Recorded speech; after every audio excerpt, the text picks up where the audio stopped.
Bedanya adalah 100 negara belum hadir. Cina udah berdiri belum? India udah berdiri belum?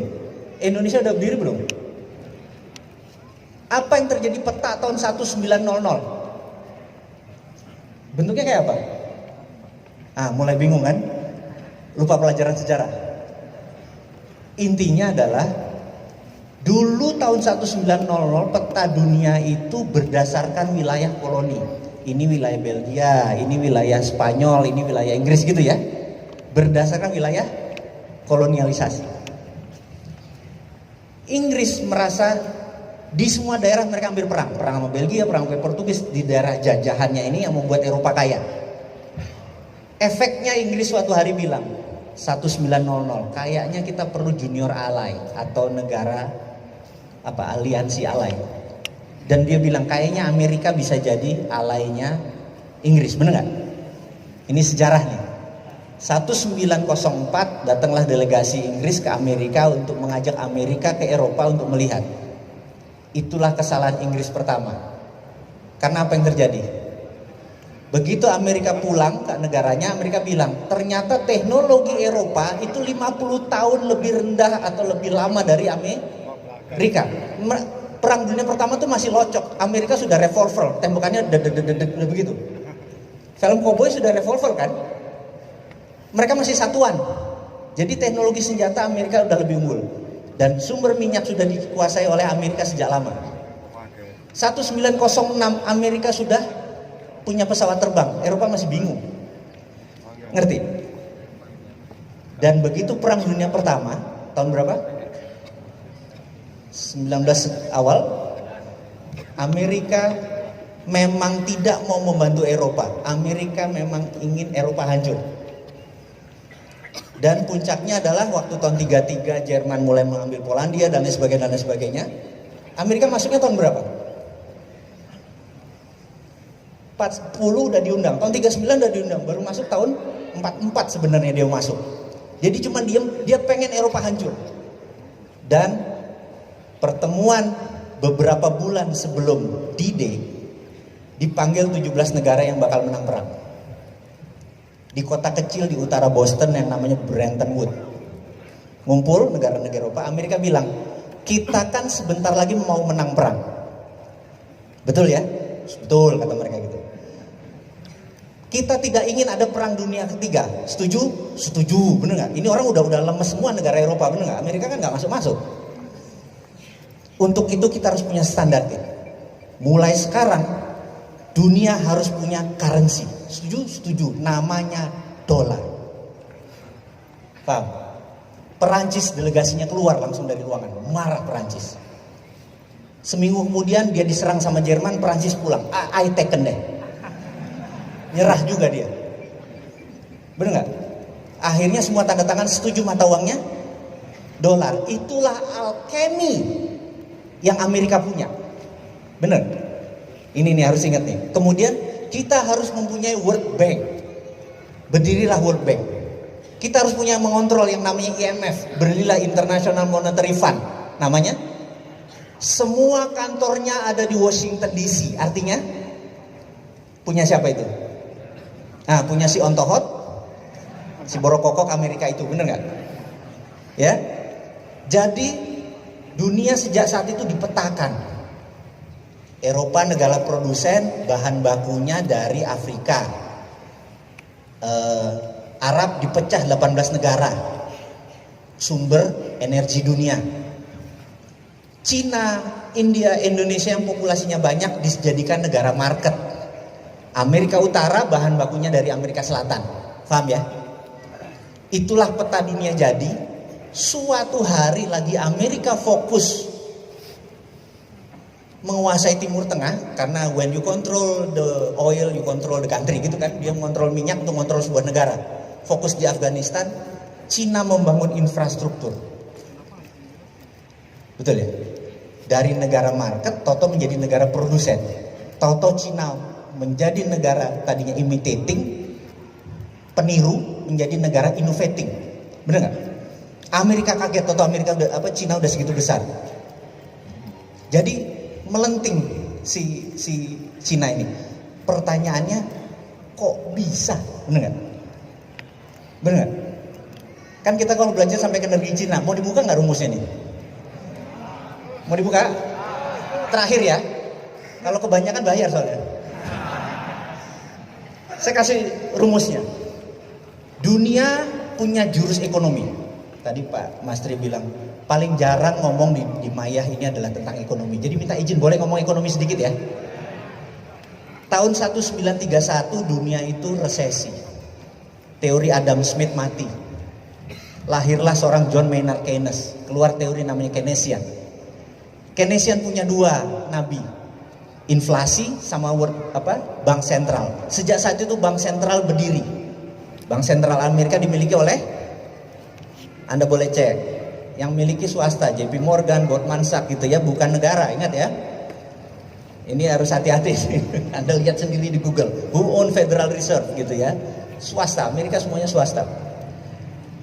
Tahun 2008, tahu-tahu ada subprime mortgage, JP Morgan, Goldman Sachs, tahu-tahu bangkrut semua. Bener ya, Anda tahu cerita itu.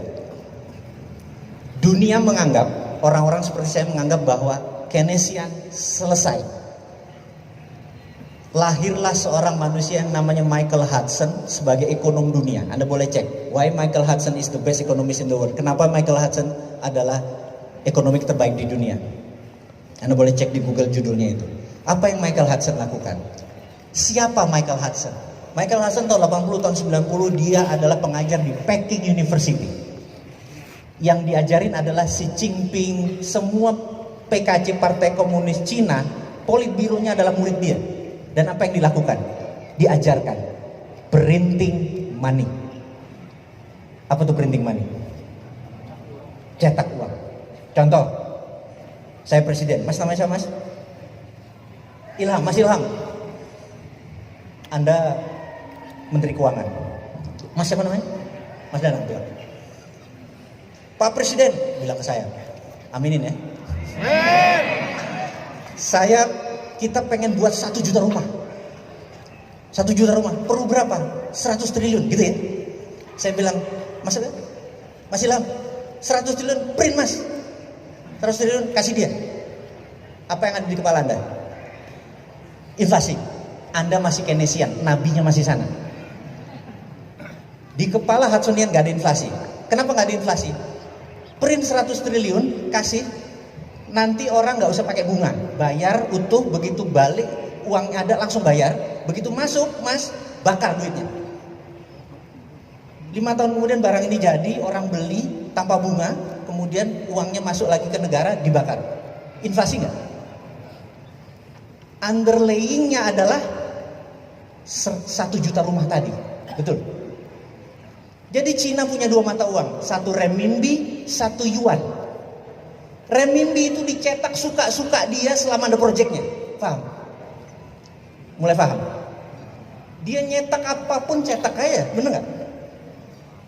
Dan dia bikin, karena itu tahun 90-an, tahun 2000 dia cetak segede-gedenya. Punya 2 mata uang dan renminbi gak pernah keluar. Yuan keluar. Yuan pakai peraturan internasional, nyetak duit harus pakai dolar atau emas. Tapi renminbi dicetak berdasarkan project, itu underlaynya. Inflasi enggak? Tidak. Setuju ya? Itu teorinya Hudson. Lalu gimana yuannya supaya kuat? Gimana caranya? Gini caranya. Ini kita Cina nih. Kita kirim Mas Fatul. Anda, ini Indonesia nih sekarang. Kita pemerintah Indonesia. Rupiah kita supaya kuat gini. Kamu pergi ke Papua Nugini, cari orang di sana siapa yang calon pemimpin. Kayaknya di sana ada lurah, ada wali kota yang mau jadi presiden. Pepet. Contoh dia. Cari orang yang dekat yang bisa mempengaruhi dia. Anda cari mas, setahun kemudian, oh ini bekas dubes nih, oh masuk ke sana, oh ini orang kayaknya deket, pepet. Bilang, kerjain semua proyek, pokoknya uangnya ada, pokoknya lo kerja aja gitu ya. Contoh dia. Ke Papua Nugini. Jangan senewan dulu pak. Kemudian Papua Nugini punya proyek 100 billion dolar, bener gak? Oke, 100 billion dapat ya, 100 billion. Ini intelijen kita nih, namanya infiltrasi masuk ke negara Papua tadi. Nama siapa? Namanya Larry Pak, orang yang dekat itu Pak. Sekarang tadi wali kota, sekarang udah Perdana Menteri Pak. Oh siap, gitu kan? Oke. 100 billion tadi kita print rupiah, Krakatau Steel nyala, pabrik bata nyala, semua nyala. Kita bawa ke Papua Nugini utuh. Barang Indonesia gak boleh ada pegawai Papua Nugini kalau perlu, bener gak? Begitu barang jadi, balik lagi, Papua Nugini bayar kita pakai dolar, bener nggak? Begitu dolar masuk, rupiahnya yang sama dibakar. Naik nggak nilai rupiah? Ngerti nggak? Udah mulai paham? Indonesia nggak pernah digituin. Indonesia negara yang kuat, setuju ya? Nggak ada itu. Itu Papua Nugini. Yang goblok itu Papua Nugini, bener nggak? Setuju ya? Anda udah mulai mikir nih kayaknya. Ini revolusi nih. Udah mulai kebayang, begitu kita tidak ngerti cara ngelola negara, kita dikerjain oleh negara lain. Setuju ya?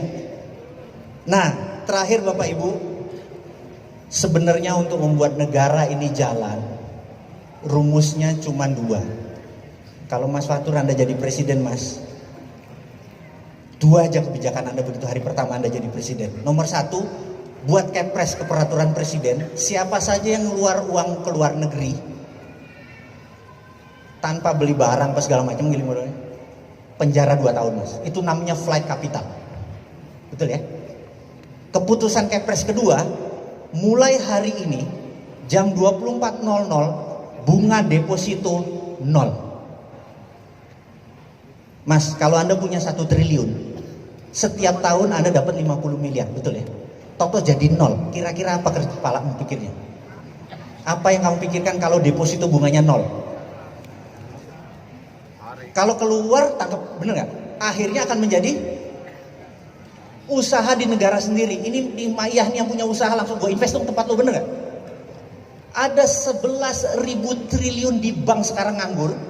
Dalam 1 malam keluar, ekonomi Indonesia maju nggak? Syariah nggak bangsa ini? Berkah nggak? Nggak ada riba? Betul nggak? Udah nggak ada riba, berkah, ekonomi maju dalam semalam, bener nggak? Gitu aja kok repot, bener nggak jadi? Bapak Ibu mohon maaf jika ada salah. Terima kasih buat waktunya. Wassalamualaikum warahmatullahi wabarakatuh.